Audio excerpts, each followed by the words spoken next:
All right, restaurants. We had started initially outdoor seating 6 foot apart with 25% indoor capacity. We are now going effective Monday to operating up to 50% capacity, and a lot of that is based off the spacing of the tables, or if you have some type of partition, because I've had some restaurateurs tell me, hey, I got plexiglass, my booths, I can't move them, but I have plexiglass. That's fine, that's effective. All we're trying to do is create a low-risk environment, and I really appreciate a lot of the folks that own restaurants who have been thinking deeply about this throughout this crisis. A lot stayed open to do takeout, but some didn't, and some are more conducive to dine-in. That's just what they have to do. We also, I think, the outdoor seating has been interesting. You've had some cities where they've closed parts of the street so that people can have more room to do outdoors, and that's just based off the science that this thing is not as transmissible outdoors as indoors in an enclosed environment. So I think that that's something that a lot of the people in the restaurant industry were hoping for. I think it can be done safely. A lot of other states already went to that right off the bat. My initial recommendation was to do 50% for my task force. I wanted to ease into it, but I think that they've really thought well about it. So that'll be effective on Monday.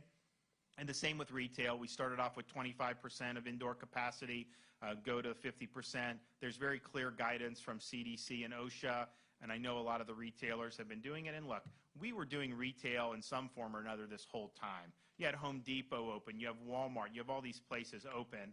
So there's not a whole lot of difference to me between going into a Home Depot or going into a Joann Fabric or some of these other places. I mean, you can do it, and particularly for our smaller mom and pop retailers, you know, very, very important for them to be able to have safe options for their customers. Museums and libraries, 50% capacity. That'll be, local governments can obviously make those calls in terms of the museums and libraries that they're operating. Gyms and fitness centers. So effective Monday, gyms can operate. Make sure that you have respect the social distancing capacity. I would say for some of these places like CrossFit that do outdoor training, that's great. The outdoor stuff, again, that's a lower risk environment in an outdoor than if you're inside a stuffy room in a gym doing something where you're going to potentially be exposed to respiratory droplets. So we would tell people, just like how the restaurants are seating, I've seen people out in CrossFit and all these other ones doing things outside, that's fine. If you're inside, make sure you're doing the social distance, and then sanitize machines and surfaces after use. I mean, that should be happening anyways. I mean, if you're sweating on the dip bar, clean the dip bar when you're done doing dips. I mean, come on. But I think it's important, and CDC was really about close the gyms. And I was like, okay, you know, look, I tried to work constructively, but you think about it, this is a respiratory virus that tends to attack people who have some health problems or who aren't as in good physical condition. So don't we want people to be getting exercise? Don't we want people to stay in shape? It's going to actually make them more resistant to severe consequences. So I think this is good. I think it's important, and that'll start on Monday as well. Professional sports venues, I've been vocal the last couple days. Any Florida team, basketball, hockey, baseball, you obviously could train all you want. Basketball, I know the NBA, some of these places are thinking about getting back in. Go ahead and train, no problem. And then once the season starts, you're going to be able to use our venues, use the venues. We want you playing.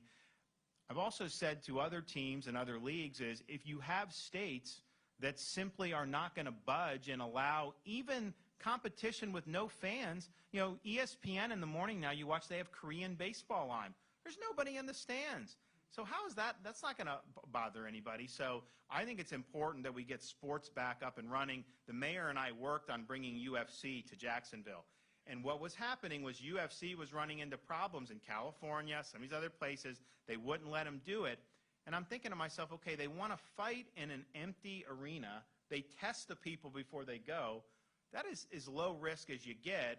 And so I said, if you do, I'm 100%. We reach out to UFC. We said, guys, come. And I think it's been very successful. And then now what happens is UFC knows they have a welcome environment here in the state of Florida, just like WWE knows. And we had to cancel WrestleMania in April. That's hundreds of millions of dollars of economic impact.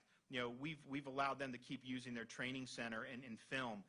they know Florida is a good place to be. We're going to get a WrestleMania back here, as soon as we can and get that economic impact. But any of these teams in other states where they're just not going to let them play, we have additional facilities here. I've already spoken to some of the universities, and I think it would be fine if people want to use facilities here. We welcome it. We think it's very important to do and to get back going. And I know some of the leagues are working on when they come back. Baseball maybe July. I know the NBA, some of the players are talking about we got to get back on it. So we'll see what happens. But we've I think done a good job of welcoming this stuff done. UFC, there's a charity golf match at Seminole Golf Club down in Juno Beach on Sunday. It's going to be on NBC. You got Dustin Johnson, Ricky Fowler, Rory, some of these great players at probably the best, most iconic course in Florida. And then the following Sunday, you got Phil Mickelson, Tiger Woods with Tom Brady and Peyton Manning, and they're going to do that in Florida too. And both of those events are going to raise millions and millions of dollars for charity. So we're happy that those are being hosted in the state of Florida. Amusement parks. Parks can submit reopening plans to the state. They should identify the date certain that they believe that they could resume safe operations.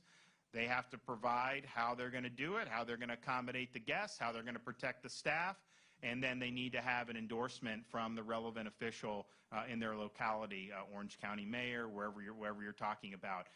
I was watching during the middle of March when Disney and Universal were still operating. They had determined that they were going to close, but they said, we're going to keep people here through the weekend because the people have nowhere to go. And I fully supported that decision, but they were doing a lot of stuff even then to promote hygiene and distancing. And so I know that they've been working on this a lot. I know Disney's got a run going on in Shanghai. But my goal on all this is let's keep safety first, but let's work and innovate to get to yes on this stuff. So I can't tell you when this is going to be, but I think that we need to say, come up with your plan, show us what you got, work with your local officials, and then we'll see what we can do. All right, so that brings us really into full phase one. I think the only thing we're not doing that the president's guidelines permitted were the movie theaters. And I'm not saying we're never going to do that, but I believe, and I've been a broken record on this, when you're in enclosed indoor environments, the virus is just more transmissible. And so how you would socially distance in there, I'm not saying it can't be done, but I would probably need a little bit more information before I pulled the trigger on that. Of course, drive-through theaters are 100% fine and are virtually no risk. And so we'd encourage people to do the drive-through. So we will look and see with some of the things that were permitted in phase one, like the movie theaters, but I think that this is a good approach. I could have done this right off the bat, but I thought that we want to make sure that we're getting our footing, and I think we have done that. I think people have responded very well, and I want to thank the people of Florida for working really hard over a very difficult period of time. I said 2 weeks ago there's a light at the end of the tunnel. We have a pathway back, and this continues us on that journey. So God bless everyone for all they've done.